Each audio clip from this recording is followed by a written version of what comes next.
of work. What you're going to want to do is you are going to want to show what can be done. And you are going to be able to, that is what you're going to apply with. You're going to keep a folder on your desktop, and that folder is going to have all of your, that folder is going to have all of your work in it. You're going to use OBS, which is a free open source software, to talk through the things that you know how to do. That way, people know that what problems you're able to solve. I just gave this advice to somebody today, actually, and that's something I think people really need to know. But you have to be able to show somebody what you can do. That way, it's a no-brainer for them to hire you, right? Like they just know, oh, hey, this makes sense for me. This is what this person. I'm hiring for this, and I went to this person's portfolio, and I can see in the portfolio that they're doing that exact thing. Oh, how easy! I'm just going to hire that person. What you want to do when you're working with recruiters and hiring managers is you want to make their lives easier. Your goal is not to make it a jigsaw puzzle or like a treasure hunt for them to figure out why they want to hire you, right? You want to be obvious. You want your resume to be extremely obvious. You want your portfolio of work to be extremely obvious. You want your LinkedIn to be extremely obvious.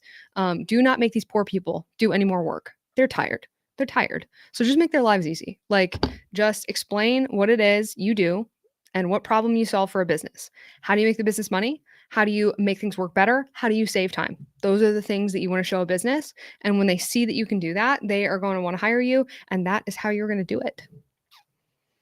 That's how you're going to do it.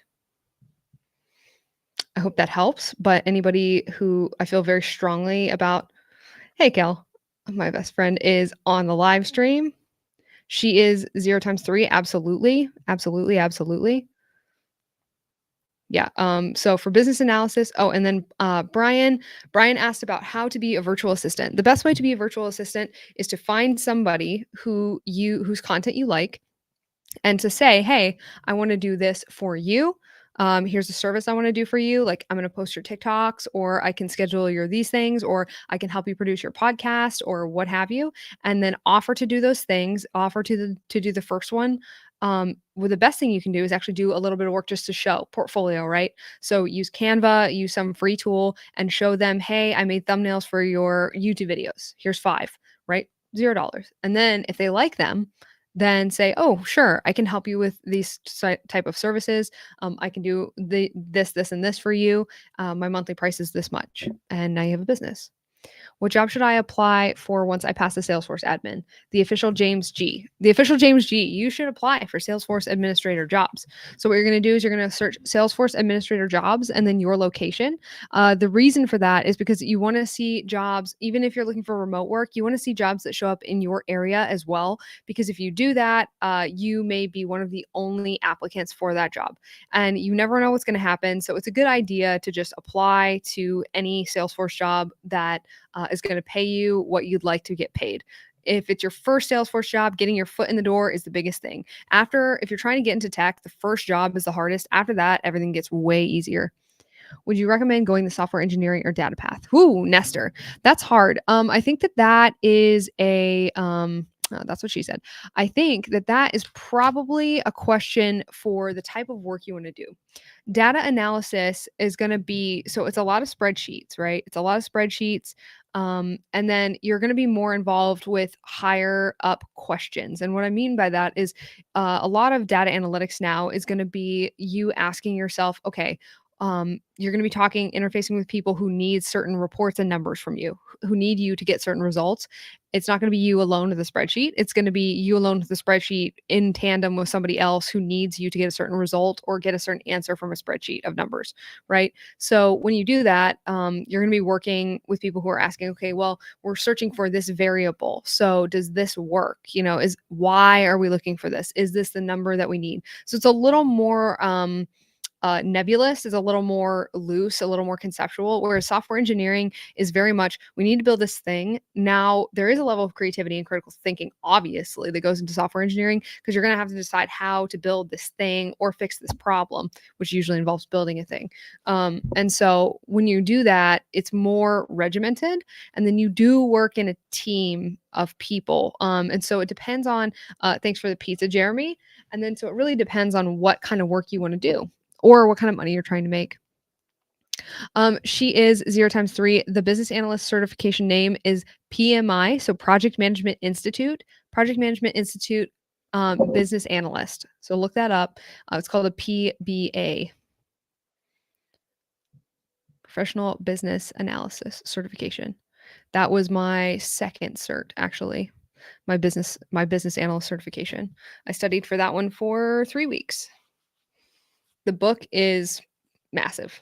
Good luck with that. Lots and lots and lots of flashcards. And like I said, if you do want help going through that process, we do have our 4-week career change crash course coming up on April 4th. There are currently 5 spots left. We are pretty stoked about that. It's going to be a bunch of live events similar to this, but a small group of people. We're also going to network all together, support each other as we're going through this process. And it's going to build you a really good professional network because there are people going through the course and all of them are looking to get into different things from different industries. So it's going to be really cool to draw from everyone's experience. And then also now you're going to have friends and know people and have worked with people who are your classmates that are in different industries when they get those jobs. So it's pretty cool for that reason.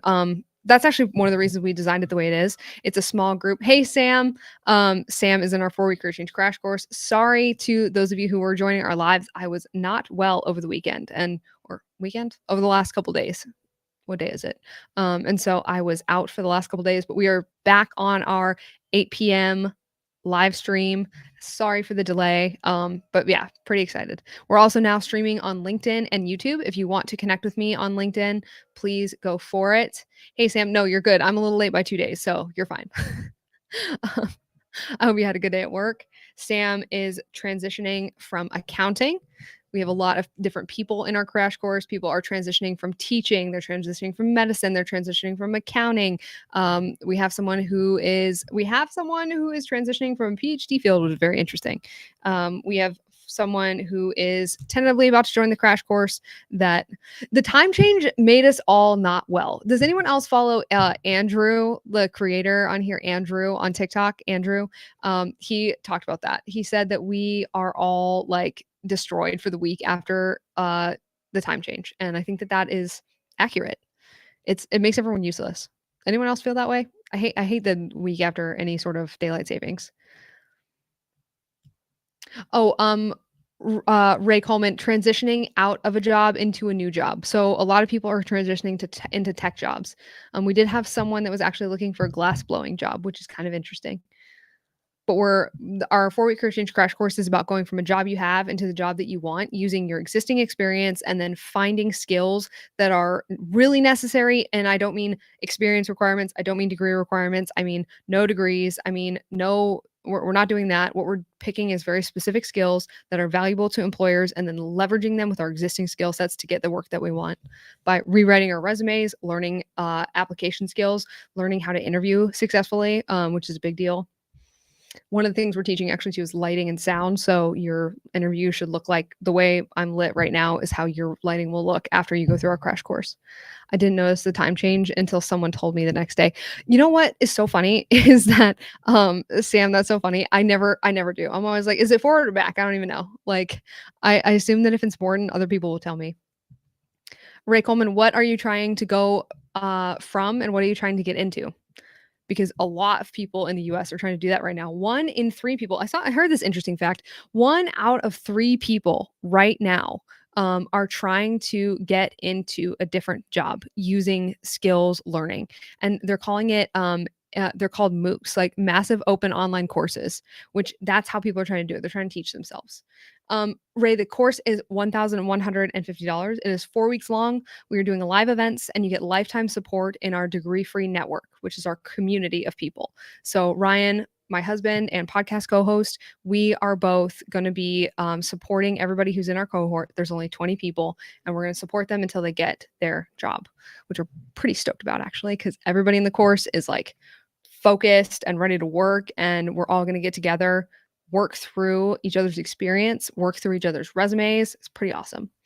Benjamin Dover, no, I don't paint my nails and that's weird. Do you need help getting a job? Morgan Freeman's toe. That is a hilarious username. What is the course for? The course is for changing careers. So if you're trying to get out of a job you have into a new job, that is what we're teaching. Because what we realized was for a long time, yeah, yeah, Morgan Freeman, of course. And also anyone who needs somewhere to start, we have a podcast. We are almost on episode 100 of this we have been publishing this podcast for almost 2 freaking years. And it's called the Degree Free Podcast. On it, we talk about how to get a job that you want. We talk about how to start your own business. We start about how to make content, and we also interview people who have degree-free jobs. So we interview degree-free people. So people like me who do not have a college degree, who work at giant companies like Meta, Nike, Dell. Like, check it out. It's awesome. Clear warning too. You are relearning JavaScript. Well, guess what? Good for you. You are learning one of the top 10 most in-demand skills in the entire country right now. So you are going to be in fantastic shape. Ray Coleman, own my own business, cleaning service to director of sales and marketing. You used to do sales. Oh, wow. That's awesome, Ray. And you know what's so funny? I was just working with another gal who she's a director of sales and marketing, and she was a director of sales and marketing, and she was not applying for a VP sales and marketing position because she didn't have a degree. And I just helped her get through that, break through that imposter syndrome, and freaking reach for the stars. And now she's got interviews. That was in, I'm a guest career coach in Anthony Pompliano's career crypto academy too. Yeah, clear warning, you're going to be in good shape. Morgan Freeman's toe. That's my favorite. Jeremy, thank you for Jeremy. Mitch is our esteemed mod. We could not be okay without him. Thanks, Jeremy. Yeah, the podcast is on Spotify and on YouTube. So wherever podcasts are sold, we are there. We are there. Are Java and JavaScript the same things? No, they are not. Excellent question. Though don't ask me too much about the technicalities of it. So I work in tech. However, I am not a developer. What I do is I actually work in product and ops, which is not the same thing at all. I make sure that things are running and documentation is created and tickets are resolved. Basically, I work at a small startup. And so, what I do actually is I am building the foundation for a future support and ops team, which is building all the internal runnings of a company, which is kind of nuts. And a little bit of marketing now, too. Client relations, client rep, and marketing. At startups, you basically do whatever is needed. And so it's really a good place. If anyone is interested in working in a startup, let me know. I'm big on startup work because I think it's a fantastic place to learn really, really complex skills. The other top 10 in-demand skills off the top of my head, I just wrote a newsletter about it. I don't remember them off the top of my head, but I do know it was, let's see, SQL, Java, JavaScript. So Java and JavaScript were both in there. It was data analytics and CRM. So CRM admins, software engineering, and what were the other two? But they were all hard skills. Oh, Solidity also. Solidity coding, which is pretty nuts. Yes, and Python. Thank you, Sam. Yeah, a bunch of them are coding languages. I realize that sounds lazy though, folks. I realize it sounds lazy to say just like go learn to code, except for what I want to do is communicate the fact that if you want to get a certain amount of money, the best thing to do is just go learn a skill that earns that certain amount of money. It's difficult to fight your way up with a skill set that doesn't earn that amount of money to the amount of money you want to earn. It's easier to just go learn a new skill than it is to fight your way up like that. I'm really looking to get into tech like software engineering. Morgan Freeman's toe. If you, I'm not going to be able to say your username without laughing. It's so funny. It's so good. If you don't want to go into marketing because you're hilarious at writing things, you can definitely look into any sort of coding language at this point. Like I said, yeah, like Sam said too, Python, Java, JavaScript, SQL. SQL is huge. And SQL ties into data analytics as well and machine learning. Solidity is what they use to make contracts in Web3. Yes, clear warning, that is correct. Solidity is really big. We're using it, and I work at a crypto startup that, well, we're built on Ethereum nodes, and it's actually integrated with AI now too. It's a SaaS application. But yes, Solidity is what they use to make contracts in Web3. Now Morgan Freeman is stuck in my head. Get busy living or get busy dying. Thank you, Jeremy Mitch, our esteemed mod with the Morgan Freeman. But But yeah, so anyone have questions about how to get into the job or find the job that you want? Because I know that that's a big thing. A lot of people aren't sure where to look. And so for me, I am a big fan of Google Jobs. And I know that sounds super lame because what I'm telling people to do is just go Google Jobs. But I think Google has the best ability to scrape the internet for jobs. I think that that's far better than just being on LinkedIn to find jobs because the head of LinkedIn has admitted before that LinkedIn is not a job finding platform. Um, oh, folks, Dan from HR is alive. It looks like he's on. We could invite him on if you want. Dan from HR is a recruiter, and Dan from HR has very good information about searching for salary. And he is also a degree free friendly creator, one of my favorites, and very early supporter of the degree free movement. Big fan of him. But yeah, I think Dan, are you on here? If you are, holler if you want to go live together. Do you think coding boot camps are worth it? What is the best pathway to becoming a software engineer? Morgan Freeman's toe. The best pathway to becoming a software engineer is to build shit. It's not to go to a coding boot camp, though. If you need or want someone to help you along the way, so most people learn in a few different ways. Okay, nobody learns in the same way, which is why school is such a poor way to teach people because most people do not learn effectively that way. So there's the expensive way, which is boot camp, right? A boot camp is an expensive thing to do. Boot camps like usually 3,000 to 15K, right? That's expensive. My rub with college is that college costs so much that it's difficult to get return on investment. If you're going to go to a boot camp, make sure so $3 signs here like Yelp, or Google Eats. $3 signs. If you're going to go to a boot camp, make sure that the boot camp has a job guarantee or an income guarantee. Okay, because that reduces your downside risk. That's what you want to do. The other way is you can go to the mid tier, right? You can go with someone who has curated that information for you and is willing to take you through a course and teach you. A really good program if you want to learn front end that's on here is Front End Simplified. Love that course. Think it's fantastic. It's well designed. The I forget the name of the guy who teaches it, but I like the way it's set up. Good community, good Discord, big fan. And the third way is to teach yourself, and that would be to after you get home from work, open your computer, build stuff, sweat it out, and build something that you think is cool. And then use OBS, which is an open source recording software, to screen record yourself talking through yourself building it, showing the process of how you're going through it, and then storing that in a folder on your desktop or on your hard drive or wherever you need to store it, or Google in the cloud to make sure you don't lose it. And then you're going to submit that when you apply for jobs. How do you know what the median salary for a job is? How do you know what a median salary for a job is? That is a really good question, Jeremy. It is difficult, and Ryan thinks this too. But Ryan thinks that a lot of the salary information that is collected from the BLS is difficult to verify because a lot of it is self-reported, and so obviously there's issues with verifying that it's real. So the best way to do that, we actually teach this in the crash course. But what you're going to do is you're going to go and you're going to find 10 different jobs, and you're going to find 10 different jobs with the salaries posted. You're going to write those 10 jobs down. You're going to write the amount that it's posted for, and then you're going to go on Glassdoor, and then you're going to look on Reddit, and you're just going to pull numbers because it's all a crapshoot. So what you're doing is you're trying to get a roundabout estimate, okay? And so you're trying to get a benchmark. And so you're going to add all those numbers together and then divide them by the amount of columns, or sorry, the amount of rows you have. Use Excel or Google Sheets, and then start with that. Like the other thing too is the median salary is hard to ascertain for yourself, but what you need to do when you are getting a new job is make sure you're asking for the basic amount that can cover your bills, right? That you need to exist. That is bare minimum. If they don't pay that, walk. Can you give an example of literally how to search for jobs, like keywords?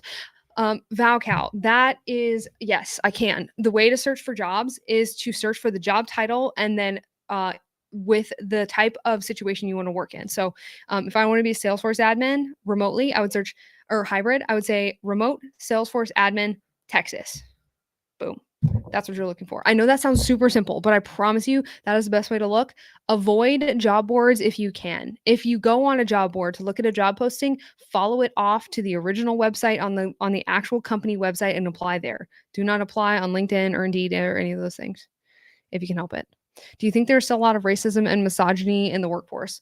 Brian, I don't know if there's a lot. I can't speak to that because I haven't worked in a lot of companies. I have not encountered I've encountered one person who was kind of sexist. and I don't care because I don't need people to like me in order to do my work. I find that the best thing to do is just not worry about other people and worry about yourself. That is my philosophy on that. If someone doesn't like me because I'm a female, there's literally nothing I can do to change that. And so I don't think that sweating about it is going to help anybody. So I'm a big fan of just like not caring, because I find too that the best way to take power away from people who are racist or misogynist is to ignore them. And I don't mean ignore them. I mean ignore them by ignore their rudeness and just continue to work in a professional manner. And I find that that earns the respect of other people and gets you further along than anything else in the workforce. That is my hot take on that. Morgan Freeman, absolutely. And like I said, you are welcome to join the crash course. There's 5 more spots. How do you find in-demand skills to learn? How would you do that research? VARCAM, freaking excellent question. Okay. So that is actually a technique I call finding a job backwards. There should be a video for it on my page. And the way you find a job backwards is you look for job titles that you think you might want. Okay.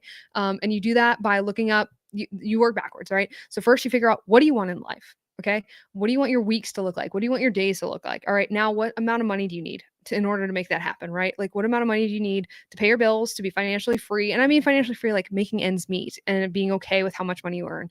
And freeing up enough of your time so you don't have to work a second job, right? So just do that, and then from there you look at jobs that fulfill that salary expectation. Now, once you find those jobs, what you do is you look up those jobs, and you look up jobs that are you look up the job title on Google. So you would say, I'm using Salesforce, but now, right? Like, so ops, like head of ops, and then you look up head of ops jobs, and you read the job description, and you look through the job description for words that you don't know.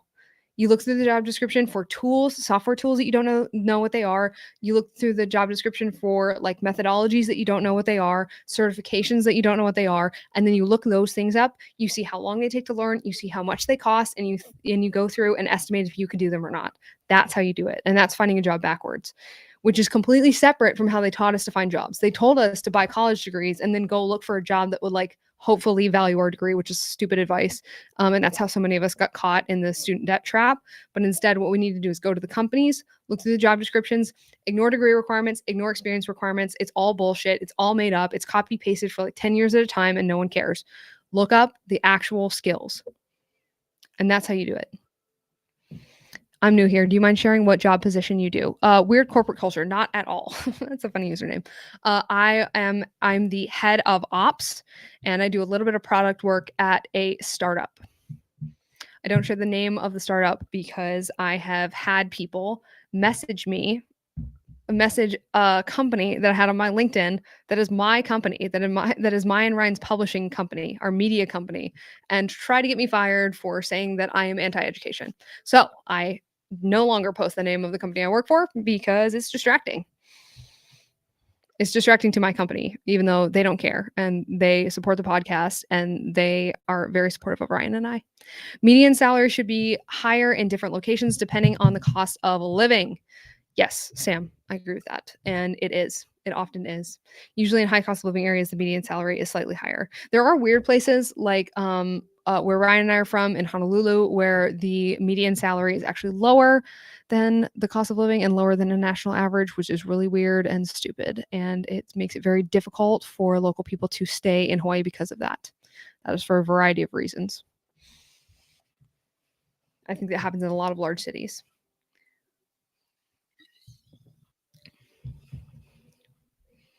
But yeah, so folks, what we're talking about today is how to go from the job that you have into the job that you want. And we're trying to figure out what skills you need, how to actually search for the jobs that you want, how to actually decode the job listings.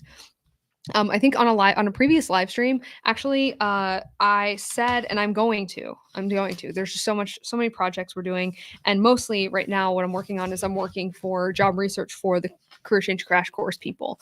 And right now, we've got our folks in the Career Change Crash Course, and so I'm doing quite a bit of research for them, mapping out how we're going to get them to where they need to go. But what I am going to do is start doing job walkthroughs. and what I'm going to do. Would that be helpful? What is actually the most useful thing to you folks? Like if I were to share my screen and I was going to talk through, would you guys watch me look for job listings? Like would you just say the job title and then have me look and find jobs for you? Is that the most useful thing? Or would it be to take a job posting and then revise it and then repost it? So if I were to live say, here's the original job listing, and then here's how you should actually read it, like a job listing translator, what would be the most useful to you? Would it be like, hey, I'm going to show you how to find the jobs, and then we're going to go through point by point, and I'm going to show you which skills they're actually looking for in here? Or should I just redo the job posting and then tell you like how to get it? Is that the most useful? Those are kind of similar, but any feedback is helpful. What are the biggest mistakes that translator, clear warning to? Okay. Translator. All right. Yeah, I think that's the biggest thing that people have issues with. Ryan is currently kind of teaching himself to code, so we might be able to make an application that you can use when you're browsing that will actually prompt you to apply for jobs, even if you're not qualified, because it'll give you the realistic, like this is what they're actually looking for. Because I find that women, especially women, any women on here, you are guaranteed self-eliminating from too many jobs. Women eliminate 78% of the time from jobs that they should absolutely apply to if they don't meet all the requirements. And that is keeping them from getting better jobs. What are the biggest mistakes that people make when trying to switch careers? Biggest mistake when people make when trying to switch careers, Sam, is what I just said, which is they self-eliminate from jobs that they should apply to. And people never know how to get the job. Okay. Help for teacher wanting to get out of education. Bless your heart. I don't blame you. I have 2 teachers in my crash course right now trying to get out of teaching. And I do not blame you. One of my best friends is actually a speech language pathologist, and she is desperately trying to get out of that. It's unbelievable how underpaid, overworked, and honestly beat up by the students that she is. I'm shocked. She's a little thing. She's probably about 100 pounds, and she has a really tough time with the larger kids. It's kind of crazy, actually. Help for teacher wanting to get out of education. All right. Teacher wanting to get out of education. What's funny is my team is actually working on, Ryan and my team is working on right now a free resource that is going to teach you how to go from being a teacher. It's going to give you a list of suggested tech jobs to transition into, and then a list of the suggested skills to learn in order to get any of those things. So if you want that, go to degreefree.co/newsletter and sign up and just say teacher when it sends you the email, and we will send that to you. But yeah, so for you, instructional design, apologies, corporate learning specialist. Those are 2 jobs that I would highly suggest looking into that you already have transferable skills in. Ray, duly noted. Maybe I'll do both. Maybe I'll do job translator and then job navigator. Because it's hard for me to what's hard is for me, it's difficult for me to figure out the most critical thing that you folks need that is the most useful to you that I can do in a TikTok format.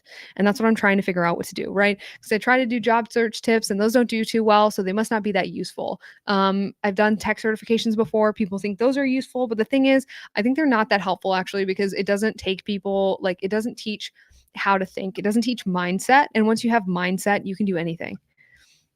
Any help for someone with a degree that seemingly isn't desirable? History. Macabre drummer. That's an awesome username. And it's okay if your degree is not useful. Most people's degrees are not useful in the current jobs that they work in. So you are far from alone. What job are you trying to get into? If you can tell me that, I can be a little more helpful and be a little more specific. Links are good. Yeah, so yeah, for a teacher wanting to get out of education, instructional designer, corporate learning specialist. Brian, my degree is in Chinese. Yeah. Brian, at least language is useful to some degree. It's applicable in that there are some jobs that there are some jobs that would be stoked that someone speaks Chinese, right? If you can speak. So I'm going to pin a comment here. I haven't done that before, but I'm going to do it right now. I realized I didn't leave the link for people, which is kind of crappy. I'm writing some of your questions down on here too, because Ryan and I are going to do podcast episodes. And also, if no one is subscribed, If no one is subscribed, please check out the Degree Free podcast because we have a ton of content on there. We are going on 100 episodes on the Degree Free podcast, and it's super useful. A lot of it is very actionable, especially the early episodes before we started like interviewing Degree Free people.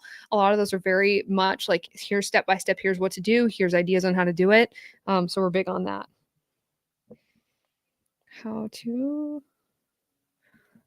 learn skills and get a new job. Veracam, thank you so much for all your online content. It helped me a lot to think about the job search differently. Thank you. Thank you. Don't make me cry on here. That would be embarrassing. But no, that's like when people tell me that, that's one of the best compliments I can ever get because someone started me down this journey through a Reddit comment and it was just a Reddit post. And that Reddit post literally changed the trajectory of my entire life.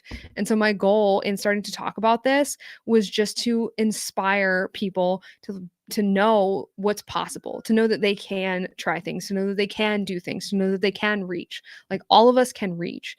And yeah, I just really, I, to my core, I believe that anybody can do this. And I'm really like anybody that I can convince of that is is a huge win in my book. And I hope that your life changes as a result. I'm not going to cry, but I kind of feel like it. Your content makes me feel more confident in finding a job and career I like. So thank you. You're so welcome. Thank you so much for coming to the live stream. Thank you so much. That means a lot to me. Yeah. Welcome to the Degree Free family, y'all. Take it from the mod, the man, Jeremy Mitch. Jeremy P, actually. Jeremy Mitch. Like I said to you, anybody that needs to, feel free to add me on LinkedIn. What's the best way to motivate yourself to study every day? That is something we include in the Career Change Crash Course. Sam, great question. We are actually going to teach you how to study as an adult. That's a huge thing, actually, that I was really convinced would be super important was how to study as an adult. And I think that that's actually key is having a routine. So the thing about motivating yourself to study is not motivating yourself. The thing about motivating yourself to study is setting up your daily schedule so that you have the mental space to study. So even if you're tired, but every night at 8 p.m. your butt sits in the chair and you open your computer and you start working for an hour, even if it's an hour a day, that's an hour that you wouldn't have had otherwise. And so any amount of studying that you get done to move yourself towards your goal is phenomenal. Any amount. Because I know it's hard and I know that it's lonely and we're all tired because we're all working and a lot of us have families and kids or we have elderly relatives we're taking care of. And there's just a lot of responsibilities and inflation's crazy and the world's ending and all. But every day that you come home and you open up and you study to move yourself towards the professional goal that you want, to enable yourself to earn a little bit more so that you can buy back your time, so that you can buy peace of mind for financial stability. Every single day that you do that is a win in my book. Every single day, even if it's 30 minutes. So I'm a big fan of that. I have an interview. Yes, tell your family and friends you're studying a course. They'll help keep you accountable. That's true. Roommates are also good at that too. I have an interview for a dog handler at a daycare coming up. A dog handler at a daycare coming up? Any profound advice? Yes, you're qualified. That's my profound advice.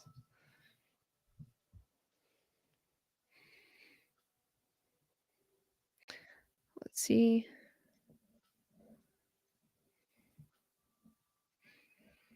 Let's see here. Who do we got? Who do we got? Folks, what we're doing is we were talking over. Yes, that creates a social contract. Yes, Sam, that is a fantastic way to say it. And yes.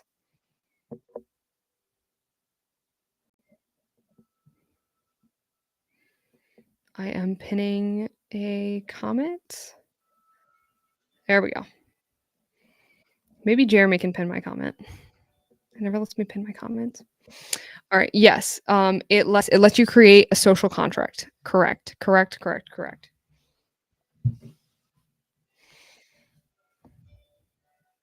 yeah, folks, so what we were talking about today is we are talking about how to go from the job that you have into the job that you actually want.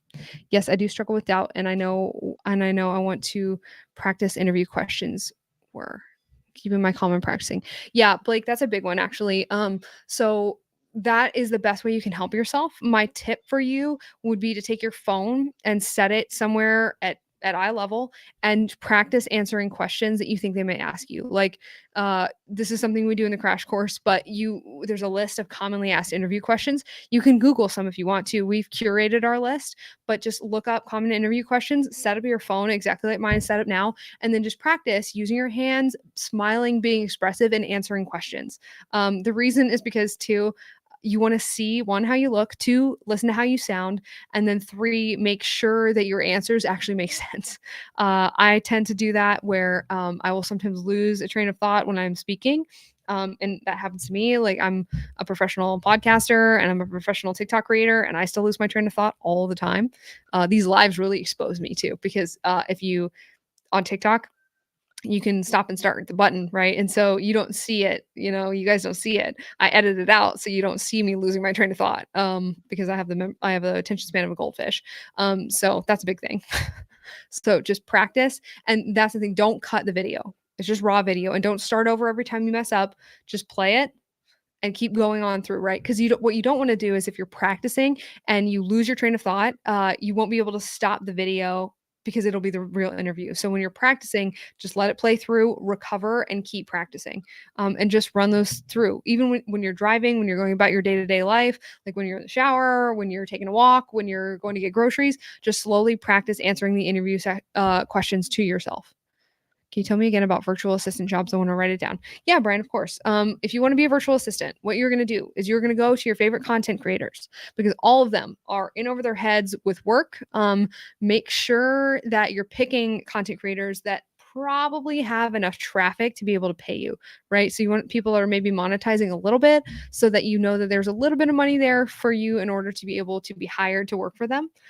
So pick up and coming creators, because there's a lot more room there. That is a good place to start, and because eventually you may be able to grow your team and you might be able to start an agency. And what you're going to do, tech, overwhelmingly tech and trade skills. Wow. No one is interested in healthcare. I don't blame anybody for that. I don't have the stomach for healthcare. You don't want to think it. That will help a lot, being present with the questions. Yeah, Blake, just literally set your phone up and just record stream of consciousness answers. Ask yourself the questions and then stop and then start again. But yeah, Brian, so that's what you're going to do. You're going to find content creators you want to work for. And then what you're going to do is you're going to approach those content creators and say, hey, I noticed that your YouTube channel thumbnails were not that great. So I redesigned them. Use Canva. It's free. It's $0. And then give those Canva thumbnails to them and say, I created these for you. And then say from there, if you like, if you like these, here are the other things I can do for you to make your life easier. Right? Great value proposition. And then say, let me know if you would like to get on a call and I can talk over what I can do for you. Like, don't even use price there. Actually, get them on a call. Like, talk to them on the phone, and then just pitch them and say, hey, I can do it for this much. Another thing you can do is you can post on Reddit. There is a subreddit called Our Virtual Assistants. That is where we hired our team from. So we actually have had, Ryan and I have had a team for going on 2 years now, and we found them on Reddit. What capacity do you think artwork would serve as a skill for this kind of thing, like for content creators? Dylan draws. What do you mean? Do you mean being able to draw? Is that useful to content creators, or is being able to draw a good subject matter to be a content creator? I want to make sure I'm understanding you. Also, folks, I put on Lo-Fi Girl, which is a huge I don't know if anyone on here has listened to Lo-Fi Girl, but I'm a Lo-Fi Girl listener, so is Ryan. And it helps, but I like having it on in the background. It helps me focus. So if it's distracting, holler at your girl. But say, how do you spell Canva? Oh, Canva. Canva.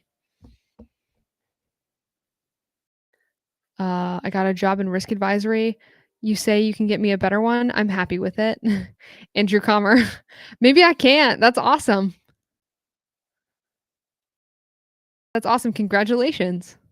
I think everyone wants to move to an artistic creative jobs eventually. It's the most fun. Sam, you know what I think actually? I think the rise of AI is quickly going to demolish more boring jobs, and artists and creatives are going to have it's going to be the new renaissance. That's what I actually think. I think people that have original thoughts, that can create original pieces of artwork, that can create original things that are not AI generated, because what's going to happen is AI is very efficient, but AI is also very sterile. If you use ChatGPT, if you've used like Copy AI, if you've used any of these tools, it's very much like the same thing. It's good, it's amazing. I'm not downing it at all, but it's very much sterile. That's what it's supposed to do, these specific things. And does it get better over time? Yes. But the thing is, eventually what's going to happen is people who have critical thinking skills, so people that can think outside of the box and be able to give directions to AI, which is super funny. Was super funny, but my tech lead for my company, who is running our AI integration for our SaaS tool, just told me, he's like, Hannah, if you're interested in this, because I'm very interested in AI.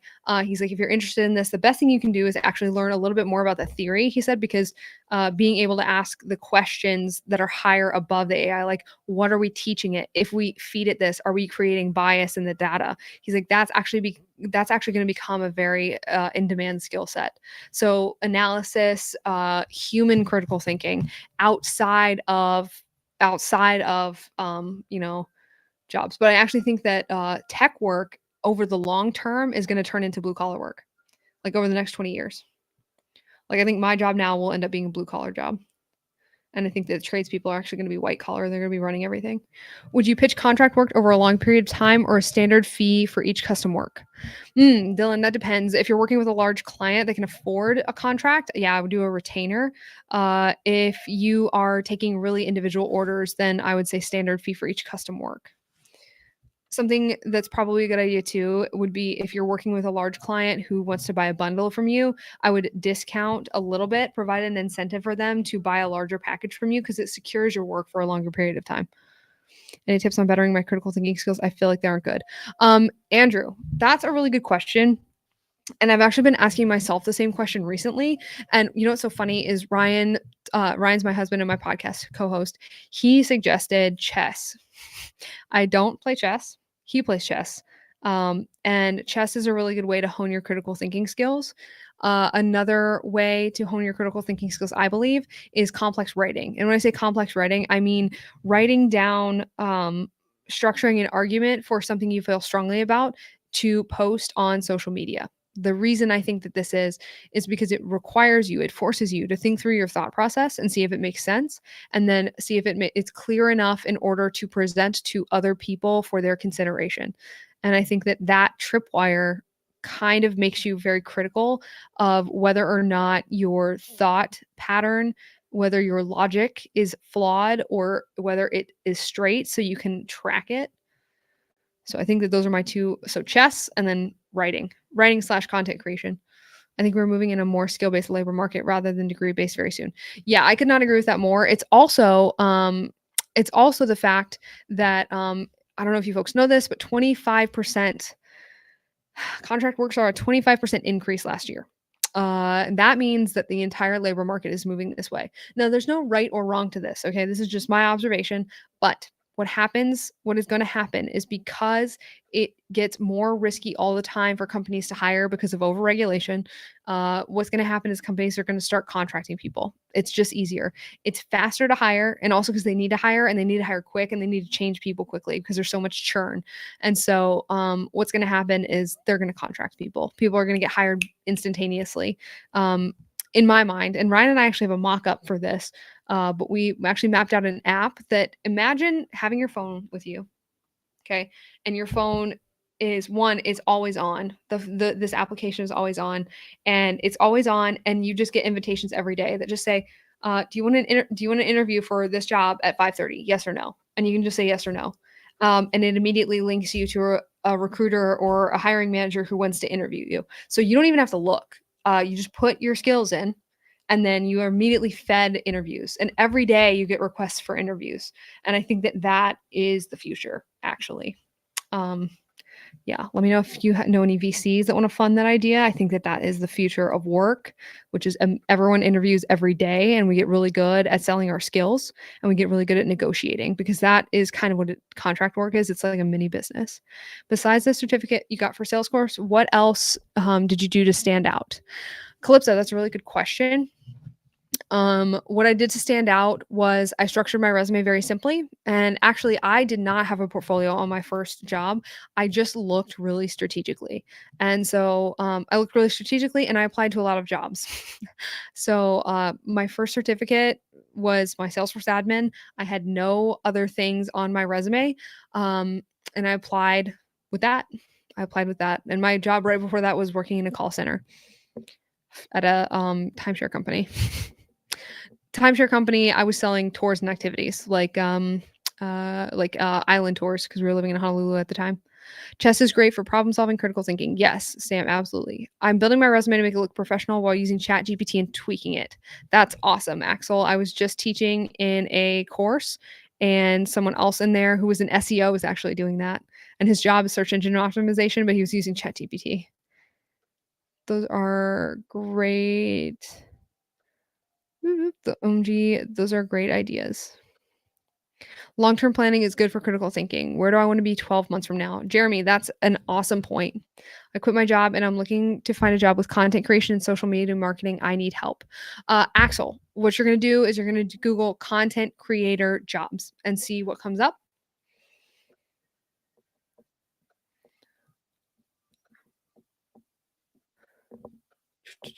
I have experience in social media marketing and content creation, but they expect more than a year. Nah, Axel, that's fine.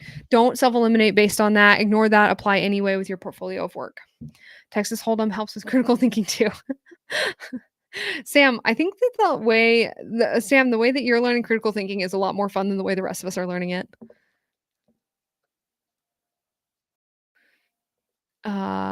Let's see here. How many rounds was the Salesforce interview? I have an interview for BDR this week with a referral. Wow, awesome, awesome, awesome. Congratulations, Alan Vaughn. Um, how many rounds was the Salesforce interview? It was 3. It was 3 rounds. There was an initial call, there was a call with the, lead developer, and then there was a call with the executives and the lead developer all together. That was my first job. Now I work in ops for a startup, and I only had 1 interview with the founder of the company because that's how startups are. Are boot camps worth it for tech jobs? Calypso, they're only worth it if they have a guarantee of a job or income on the other side. They are very expensive. That is something that I have a really hard time with. That's why I don't usually recommend boot camps. One, because I've never been in a position where I've been able to do enough due diligence on a boot camp to, in good faith, recommend it to people because I think that there are very wide ranges in the outcomes of boot camps. Uh, they are very comprehensive. They are much better than college because they actually teach a hard skill. However, they can be very expensive. And so that's my issue with them is that it still puts people in a position where they're risking a lot of money. And I don't like that. I don't like that very much. Because you're looking at a boot camp, you're looking at 3K to 15K, sometimes more. And that's quite a chunk of change, unless it has a job board attached to it and they're going to help you find work, or they're going to guarantee your salary, or they're not going to charge you unless you get a job that makes a certain amount. Brian, how do you know if you're cut out for business? Brian, you will not know if you're cut out for business. You will not know if you're cut out for business probably ever. That feeling, that wonder will never go away. I have been an entrepreneur now going on 8 years. For those of you who don't know, Ryan and I owned a very successful tattoo shop in Honolulu. I've published 2 books. We owned an apparel company for a brief amount of time. Our first try was an online dropshipping company. This was back in like the heyday of dropshipping. Went terribly. Would not recommend doing that. Even though some people are very successful at it, but it's just we were not successful at it. We lost a lot of money trying to do that, and it was a good experience. Never ran a paid ad ever since then. Never, not once. I'm afraid of paid advertising. So everything we do now is $0 advertising. We never advertise anything we do. We just talk about it. How do you know if you're cut out for business? Yeah, you'll never know if you're cut out for business or not, Brian, until you have a successful business. And successful means a lot of things, right? So successful could mean covering your bills. Successful could be employing you part-time. Successful could be allowing you to learn a skill that you want. So only you can answer that question. Card game Euchre is good for critical thinking. It's a Midwest game. Did anyone ever play Risk? That one I've also heard is Risk is a good game too. Wow, you look very young. Thank you. I'm 28, so enough time to do a lot of things. Enough time to do a lot of things. Yeah, the story of how it's so funny. I just told my teammates. I just saw my team actually from my startup a couple weeks ago. We get together 4 times a year, and they didn't know that. Only one of my teammates knew that and brought it up, and then I had to tell the story. But yeah, I actually broke my hand from tattooing too much in one day, and that ended that. So we had to reassess things, and then ended up closing the shop. But yeah, you can look it up. Actually, you can Google it. It was covered by CNBC. It did pretty well. We were getting people that wanted to fly in from the UAE and stuff. It was pretty cool. Use Leak Code for gaining algorithms and data structures and skills and building projects as well. Yes, FarCam 9. Damn straight. I have 1,000 hours on Risk. Hey, John. Worked as a brand ambassador, photographer, and parent facilitator, but I heart social media and content creation. Axel, you need a contract, dude. You need to hit up people who you think need your services, or people that you just want to work with. Just hit them up and say, hey, I can do this for you. The best way to do it is this is something we teach in the 4-week career change crash course. The link is in my bio if you want my help trying to get a new job. But basically what you're going to do is we teach this in the course, but it's how to send a good cold outreach DM, right? So when you're DMing somebody, you're talking to a stranger who doesn't know you, who you want something from, and you have to be able to do it in a way that adds value to their life and doesn't give them a chore. So what you have to do is do something for them and then say, if you want more help doing this, I'll set up time for us to meet and you can see if I can help you, right? Take all the risk out of it for them. Do not make them think. Do not give them chores. That's the best way to do it. Salty HTX. Yo, what's up, my dude? I never played Risk. Sam, I never played it either. I've just seen it. I've got a cat. What should I name her? I don't know. Name her degree free. Mother of Dragons. How crappy was that? Yeah, the way they ended that stupid show. I'll never get over it. 10 years of my life I spent watching that stupid show. What are the most common remote jobs? The most common remote jobs are probably going to be customer service representatives that work over the phone or over chat. Name her Disc. Name her Risk Disc. There we go. That's why I haven't seen God. Yeah, dude, don't waste your life. I did. Take a page out of Ryan's in my book. Actually, once a week, Ryan and I just look at each other and go, "Can you believe they did that to us?" We're still not over it. We're probably going to be angry about that for the next 20 years. We didn't even watch what was the new one? The one about the dragons. We did not watch because because of that. Can't do it. I don't trust those people. I don't trust them as far as I could throw them. You know nothing, Jon Snow. I don't, Jeremy. I don't. Just a quick round of applause for Jeremy Mitch, our favorite mod, who is helping us keep the bots and the trolls out of the comments section. I heard The Last of Us is good. I heard that too, actually. That ASMR. Oh, man.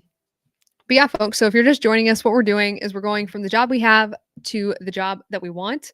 Actually, if you guys want to, let's see. I saw that Dan from HR was on earlier. I can look and see if he wants to come on with us. He's always given us he's off now. I would say he's always given us some good information, but Dan was a recruiter for Spotify, and so he has a lot of good information about pay, like salary bands and negotiation. But he's also blocking trolls, creating polls. That's my job. But yeah, I think that Dan has a lot of really good insight about how it works internally in tech companies. Given it's a big tech company, but it's still useful. How long? And he's very degree free friendly. I actually was about to make anyone on this. If you want to connect with me on LinkedIn, it's Hannah Maruyama at LinkedIn. You can also connect with Ryan Maruyama at LinkedIn. That's my husband and my podcast partner, and we do everything together. And we help people get jobs together. And so, if you don't have a network, if you aren't connected to anyone, connect to us. Oh, awesome! Thanks, Axel. But yeah, how long do you think it will take to get 6 figures in the virtual assistant business? To 6 figures in the virtual assistant business. Okay, so if you want to start a business, and this is actually something we're going to start talking about, you know who's really good at business, Brian, is Ryan. Ryan is very good at business. Ryan runs all of our back of house. I talk. I talk. I have ideas. I talk. What does Tyrion say? I have ideas. I say things and I drink wine or whatever. That's me. I talk. I write. I ideate things. I'm a creative. But as far as the business, so to scale to six figures in a virtual assistant business, that being a virtual assistant is probably aside from content creation and social media, right now is probably the lowest barrier to entry because all you need is a computer. That's it. That's all you need. And so to get to six figures in the virtual assistant business, it depends on how much you're charging your clients and how long you want to have them under contract. At first, it's going to be trial, right? So you offer them a discounted trial in order to get them into your ecosystem, and then you start taking on more and more responsibility, and then you slowly hire your own team. Um, but yeah, so to get to six figures in the virtual assistant business, oh, by the way, everybody, our publish date for our next podcast is tomorrow. It's the first variety show where we talk about degree free news, and it's freaking super fun. And Ryan and I had a blast watching or filming it. So please watch it or listen to it on Spotify. But I think, sorry, Brian, that took me a long time to answer you. How long do you think it will take to get six figures in the virtual assistant business?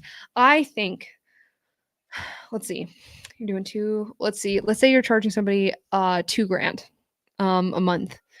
So to get to six figures, let's see, how many clients do you need? You're making me do math in public, man. I don't do math in public. There's a reason for that. It's because everybody looks like idiots when they do math in public, even if you're a genius. I am not a genius, so I really look like an idiot when I do it in public. So let's see. Let's divide $100,000 by 12 months. Okay. Okay, that's 8 grand. It's roughly $8,500 a month. So let's divide that by, you know what? Let's divide it by 1,000, right? Because that's actually pretty reasonable. So you're gonna look at you need 9 clients. You need 9 people to pay you $1,000, and so to get your first 9 is gonna be tough. Um, but you only need 9 clients to pay you $1,000 a month. So if you work for 9 people and you use like a scheduling software, you could use Buffer, you could use Buzzsprout, or you could use Sprout to schedule things. Now you're talking about like how long is it gonna take you to get to six figures? It depends on what you spend, and it depends on how many clients you can get and how quickly you can get them. Oh, you're good. You're good, Brian, you're totally good. I'm teasing you. How important is it to have a LinkedIn profile to land a job? Calypso, I hate that I have to tell you this, but very because I hate LinkedIn. I'm not a fan of it. It's really annoying and it's a ridiculous platform, and people on there are always like doing like virtue signaling, boring, like ridiculous like clickbait, hate bait posts on there. It's really annoying. You'll see. It's like boomer Facebook. It's not fun. Yeah, it's not fun. It's not fun to do that. But yeah, it's important to have a LinkedIn profile to land a job. And it's what's really important about it is that a lot of recruiters will look at it, and if they can't find you on LinkedIn, they think that's odd, which is silly, but it's also the way they are. And if your profile does not match your resume, that will be a red flag for them. I want to be a content creator, have fun, and make some money while building a career in film, TV niche. Axel, there is a content creator called JT Barnett that you should check out. JT Barnett helps large enterprise companies find small content creators to basically be patrons of them. So you know, a lot of companies are realizing quickly now that they actually need to have a face to their company, and so for you, that would be really wise to look for an agency like that that places people, but you're going to need a portfolio of work. So I don't know if you have a portfolio or not. Like if you're creating on here, creating on TikTok is the lowest barrier to content creation ever. You just literally just push one button and then you publish it. So it's a great way to build up your portfolio. And for me, I have never made as many connections because I don't come from money. I don't know people that have a lot of money. And so the people who I've had network and connections with have all come from TikTok once I started posting, which is crazy because I had no like I don't have a following anywhere else. I have a following on TikTok and that's it. Um, pretty wild. LinkedIn bad, LinkedIn learning good. Yes, Jeremy. There are some creators that teach you how to become TikTok creators. Yes, Sam. Actually, one of them, Coach Stone, he's affiliated with the Stan, the Stan store, which allows you to be like to monetize a following on TikTok. He is one of their like sponsored coaches, I think. And I was just on one of his lives the other day and invited him to come on the Degree Free podcast to talk about content creation. So hopefully we will have him on soon.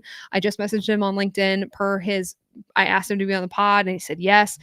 He's degree free and he's a successful content creator. He makes his money from TikTok. And so I have him on. Doing masters in AI thoughts. Oh God.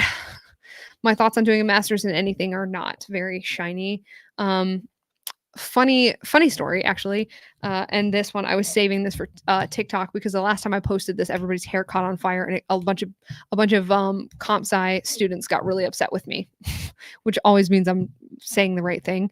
But essentially, look up Chris Olah, Olah. Chris Olah is the foremost leading AI scientist in the world right now. Chris Olah does not have a college degree. Chris Olah is degree free. The second most leading scientist in AI currently, according to Oxford, is someone who only has a bachelor's barely. So keep that in mind. But yeah, I think in AI, I think, oh, your company pays for it, full ride. Different. You have your own small army here. What are your orders, Commander Hannah? That's funny. My orders are check out the Degree Free podcast tomorrow and tell us if you love it or hate it. And I think on that episode too, we're gonna talk about it. But I think something I want to start doing soon is like mean tweets. But I'm gonna read mean TikTok comments because they just crack us up. Like Ryan and I have so much fun with the TikTok comments on here sometimes. It's just he and I on our phones, and we're just like, "Did you see this?" And then we just talk about it. And I think we need to do that on a podcast form because we like die laughing every time we do that. What are some important things to keep in mind during interviews? Calypso, if you are sitting in a chair and you are being interviewed, you deserve to be in that fucking chair. You deserve to be sitting there. You deserve the chance you have because you worked to get in that chair. So if you are in an interview, remember that you have every right to be there. Remember that you earned your spot in that chair over somebody else.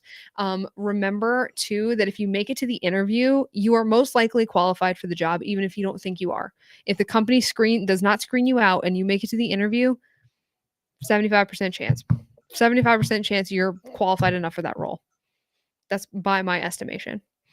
Sorry for cussing, but I feel really strongly about that. Also managed by Sky helps with content creations, and I love her content. I'm gonna check that person out after this because I love following content creators. Because something I've still been trying to figure out, folks, is I'm trying to figure out a consistent hater of the week and find a funny post. Dude, oh my gosh, that's such a freaking good idea. Holy crap, hater of the week. You know what I was doing before was I had that Owen Wilson like, wow, wow, wow, and I was posting a screenshot of the comment with that sound over it, and I think though hater of the week would be funnier. I'm gonna do that. I'm gonna I'm gonna do that. Holy crap. Hater of the week. Maybe Ryan and I will both maybe we'll both do it too. Maybe we'll do haters of the week and we'll do like 5 comments. Top comment is that I am anti-intellectual. I always think that's really funny too. I think that's a hilarious thing to say because it's funny that people who consider themselves intellectuals think that having an ethical objection to a big business that for the most part fleeces 17-year-old kids into debt that they literally cannot get out of with bankruptcy, they think that having an opinion that is maybe not a good thing is anti-intellectual, which I find to be concerning and also a little bit funny. The other thing that I think about the other thing I think that's funny about it is that when someone disagrees with me about the value of college and their knee-jerk reaction is to insult either my intelligence or degree-free people's intelligence in general, or say that it's anti-education or say that it's anti-intellectual, I tend to believe that those people are obviously a little bit sensitive about it because they're not doing that well. The reason is because if they were doing well enough to prove me wrong, they would just tell me, but they don't. Instead, they just are insulting.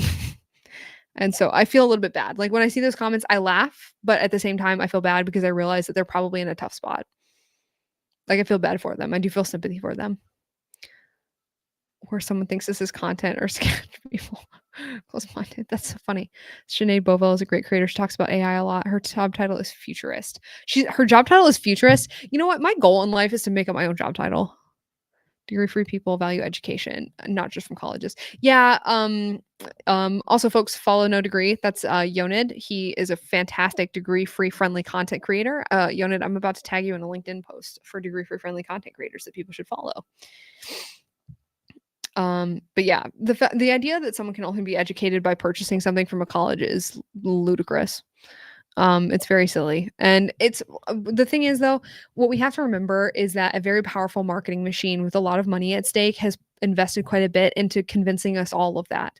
And the reason is because there's a lot of money at stake for them. And I went to college for a year and a half before I broke out. And it's very much that they're trying to get our money from us, and they do not want us to know that we can educate ourselves in other ways, because that is concerning, right? If people realize that they can educate themselves for $1,000 in, 4 to 6 weeks or 4 to 6 months, all of a sudden the colleges are not going to be able to support what they've been doing. And right now, college enrollment is down 8% across the board. Only 51% of Gen Z is interested in college degrees at all, and so they're in big trouble. I'll tell you why I have my degree, but it didn't give me the opportunity that I thought. That's why. Yeah, no, a lot of us didn't. If Dave Ramsey offers me a position, will you consider? I would go on his show to talk about how college is a terrible investment. But no, I would not work for Dave Ramsey. Not that I don't like him. I mean, he's a good dude. I think he's a pretty stand-up guy. I think he's respectful. I think he's a nice person. He does a lot of good. His employees are pretty happy. That company surveyed as being a fantastic place to work, especially for women actually too. But yeah, I wouldn't work for Dave Ramsey. I would not work for Dave Ramsey. I have a difference of opinion. Same way a lot of people compare me to Mike Rowe, and I'm like, I'm not Mike Rowe. I'm not telling everybody to go get a trade job. What's funny about that too is I like Mike Rowe and I respect him, but at the same time, it's funny to hear him tell everybody to go get a trade job when he doesn't work in a trade. Right? Like he didn't want to work in a trade. So I've always thought that was kind of funny. Like I said, a lot of respect for the guy. I think like I said, I think he's a good man. I think he has a good intentions at heart. I think he's right about the fact that there's a trade shortage.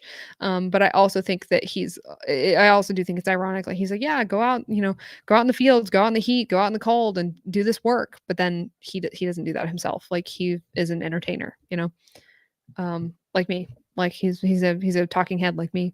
What are good alternatives to boot camps? What certificates are most lucrative in the end? Calypso. Cloud engineering, data analytics.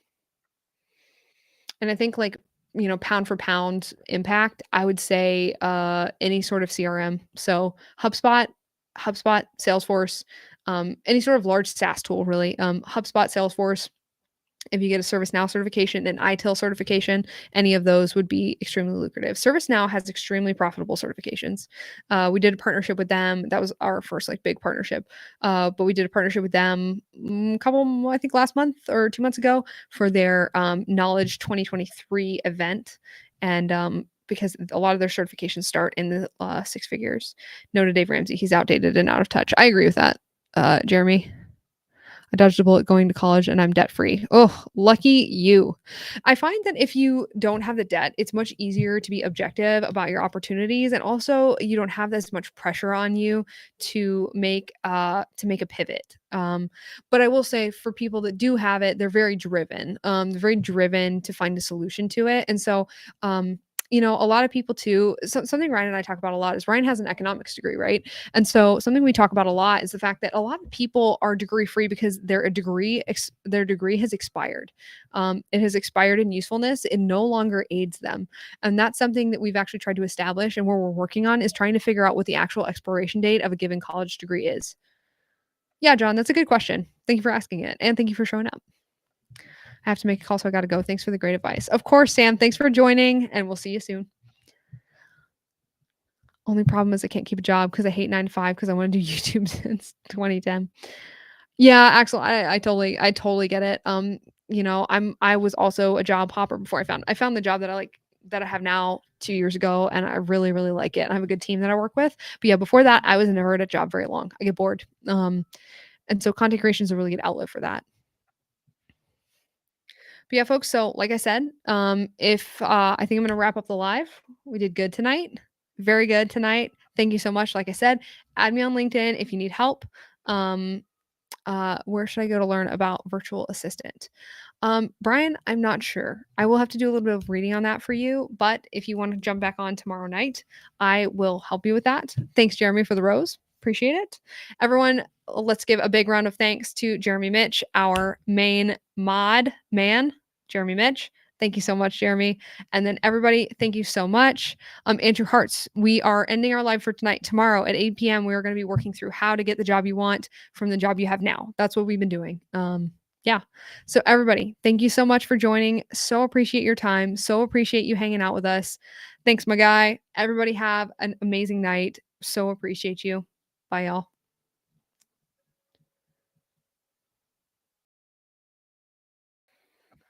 All right, folks. Thank you so much for the three of you that are watching. I'm going to start scheduling these lives. What we're going to be doing in these lives. I'm also going live on TikTok at the same time. Feel free to drop any questions that you have. But every night at 8 p.m., we're going to be doing live career coaching. So, working through resumes, working through interview questions, working through issues that you're having with applying, and trying to help you figure out what skills are critical for you to transition into the new job that you want. So, feel free to join us tomorrow at 8 p.m. Central Time, and we're going to be doing that. All right. Thank you so much for joining, and have a wonderful night. Bye.